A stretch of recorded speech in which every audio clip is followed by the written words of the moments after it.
Certains d'entre vous m'ont fait part du fait que les deux cas précédents, donc Daniel Wellington et Gymshark, étaient assez anciens et même s'ils faisaient partie d'une success story de l'influence marketing, il était un petit peu difficile à l'heure actuelle de s'identifier à ces marques. Alors évidemment, des cas d'entreprises ayant réussi grâce à l'influence marketing, il y en a des dizaines et c'est pourquoi j'ai aucun souci à partir sur une autre histoire qui est des plus passionnantes également. Dans cette vidéo, on va donc s'intéresser à une entreprise chinoise qui, partie de rien, est en passe de concurrencer le géant GoPro. Allez, c'est parti, aujourd'hui on s'attaque à Insta360. Avant d'aller plus loin, je me présente, je m'appelle Mathieu, j'ai fondé il y a plusieurs années Influnéo, qui est une agence de stratégie d'influence internationale. En gros, notre rôle, c'est d'aider les entreprises à se développer et à s'internationaliser grâce à l'influence marketing. D'ailleurs, si toi aussi tu cherches à maîtriser l'influence, à l'exploiter à 100% de ses capacités pour pouvoir l'implémenter à ton activité, je te conseille de rester jusqu'à la fin car j'ai une surprise qui je pense pourrait vraiment t'intéresser et surtout t'être utile. Allez, je t'en dis pas plus, je te remercie de m'avoir écouté et on est parti pour l'histoire de Insta360. Insta360, c'est une entreprise chinoise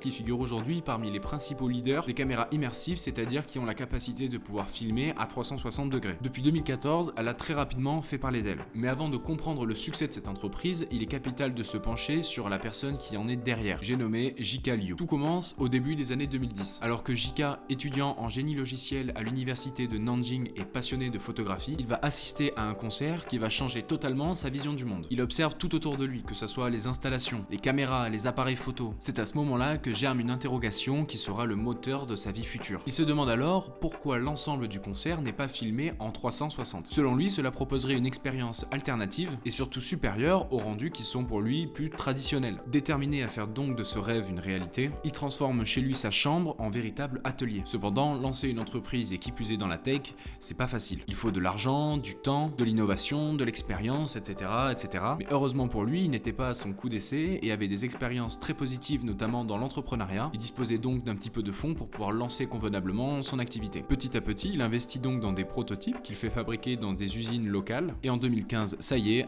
Insta360 voit enfin le jour. Le CES ou le Customer Electronic Show, soit le plus gros événement tech dans le monde, fut pour l'édition 2016 un élément crucial de l'histoire d'Insta360. Dans un petit stand, ils présentent leur tout premier produit, le Nano, une caméra petite, simple, mais qui ouvre une nouvelle dimension de capture de l'image. Alors que les premiers visiteurs affluent, les regards vont de plus en plus en direction de ce bijou technologique. Les journalistes tech, d'abord intrigués, repartent littéralement convaincus. Insta360 ne propose pas seulement une caméra, mais bel et bien une nouvelle expérience immersive dans la capture de l'image. En quelques heures, le stand devient ainsi un incontournable du salon, marquant ainsi l'entrée d'Insta360 dans la cour des grands de la tech. Avec ce premier succès, Jika Liu sait qu'il doit redoubler d'efforts pour maintenir ce coup de communication et donc pouvoir saisir l'opportunité qui s'offre à lui. Pour se propager rapidement, il mise sur des partenariats à l'international avec divers distributeurs. L'idée est de conquérir au plus vite de nouveaux marchés et de pouvoir maintenir la cadence que le CES lui a imposée. Cependant, son fondateur n'en reste pas là et sa vision va bien plus loin qu'une simple caméra. Sa volonté première, c'est littéralement de casser les codes. C'est littéralement de repousser les limites du possible, à l'instar de la marque Red Bull pour continuer à prendre de plus en plus de place sur un marché qui, au départ et depuis l'aube, est dominé par la marque GoPro. Aujourd'hui, Insta360 est bien plus qu'une simple marque de caméra. Elle accompagne aujourd'hui les sportifs et ceux qui veulent enregistrer des moments de vie dans sa globalité. La marque fait aujourd'hui partie des leaders dans le monde et ce, avec plusieurs millions d'euros de chiffre d'affaires chaque année. Mais si la marque est devenue ce qu'elle est aujourd'hui, ce n'est pas uniquement grâce au bouche à oreille ou bien à la qualité de leurs produits, mais en grande partie grâce à leur communication. Et cette communication, elle a été concentrée sur une chose en majorité, une stratégie habile et surtout massive, focalisée sur l'influence marketing. La marque a en effet misé très gros sur ce canal de communication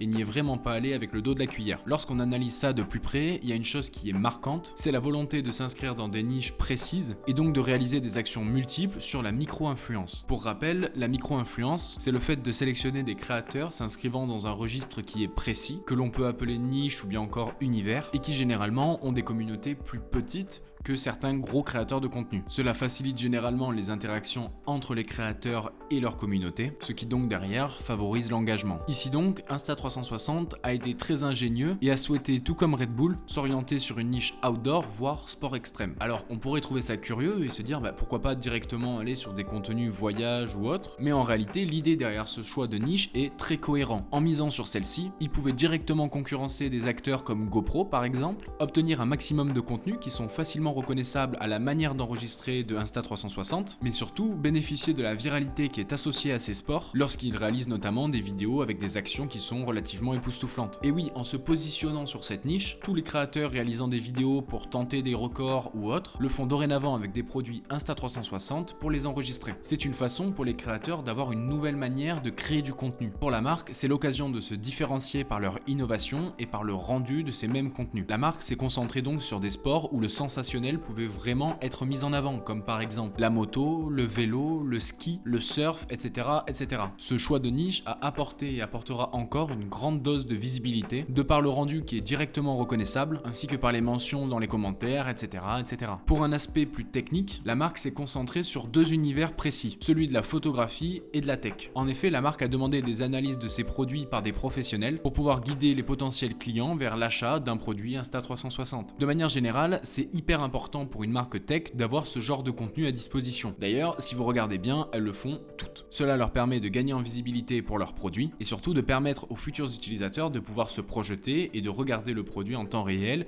utilisé et découvert par quelqu'un qui juge de confiance. Travaillant régulièrement avec des entreprises issues du milieu de la tech, cette niche représente à ma connaissance la majorité des collaborations pour ce type d'entreprise. De manière générale, l'intérêt en demandant des analyses de leurs produits est dans un premier temps de gagner en crédibilité, car des personnes reconnues pour leur expertise dans le domaine vont valider le produit, mais également vont apporter un référencement en SEO sur Google par le biais de leurs vidéos YouTube. En effet, ces vidéos apportent un référencement énorme. Lorsque vous cherchez le nom d'un produit, je vous laisse faire le test en même temps chez vous, il y a de très grandes chances pour que les premiers résultats soient des analyses, des critiques, des vidéos où les personnes vont donc donner leur avis sur ces produits technologiques. L'impact de ça, il est surpuissant. Lorsque vous souhaitez acheter un produit tech, il est à un prix où généralement l'effet coup de cœur fonctionnera un peu moins. À ce moment-là, vous allez vous rediriger vers des analyses, des tests, etc. pour être sûr de faire le bon choix. Et c'est précisément à ça que ces vidéos servent. Détailler un produit pour aiguiller le potentiel acheteur et tenter de le convaincre que son idée est le bon choix. Mais outre la micro-influence, il y a un concept que Insta360 gère à merveille, c'est sa stratégie de collaboration sur le long terme. Comme vous le savez, il faut plusieurs fois plusieurs visibilités avant qu'un spectateur se transforme en consommateur. Et pour que cela fonctionne, la marque a une stratégie bien rodée. Dans divers univers, que ça soit la photographie, le sport extrême ou autre, ils ont décidé de mettre en place des collaborations sur le long terme. L'idée est de favoriser une fidélité envers certains créateurs en les sponsorisant. Cela a de nombreux avantages et premièrement, une visibilité qui est accrue. En tant que partenaire, la marque sera bien plus mise en avant et ainsi sera démocratisée au plus grand nombre. Dans le cas des sports extrêmes, se faire une place crée une crédibilité qui projette un aura supérieur aux simples publications des profils qui le repartagent. Et surtout,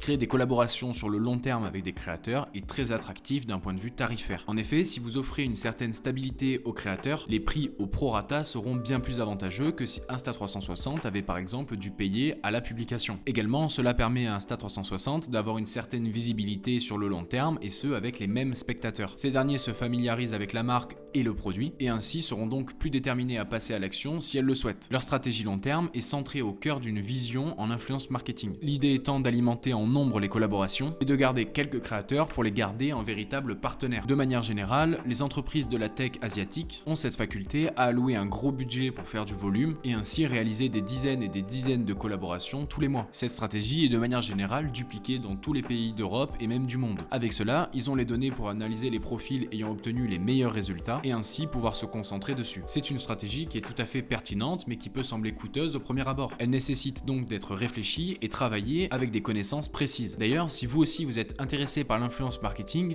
j'ai quelque chose qui je pense pourrait vous plaire. Si vous souhaitez vous aussi vous former dans ce domaine-là, j'ai réalisé une vidéo complètement gratuite et qui va vous permettre de comprendre un petit peu mieux l'influence marketing pour pouvoir l'implémenter par la suite à votre business. Si ça vous intéresse, je vous mets le lien directement dans la description et nous, on se retrouve de l'autre côté. Voilà, cette vidéo est à présent terminée. Si elle vous a plu, n'hésitez pas à vous abonner et à la liker si c'est pas déjà fait. Et nous, on se dit à la prochaine pour une nouvelle vidéo autour de l'influence marketing. C'était Mathieu, salut!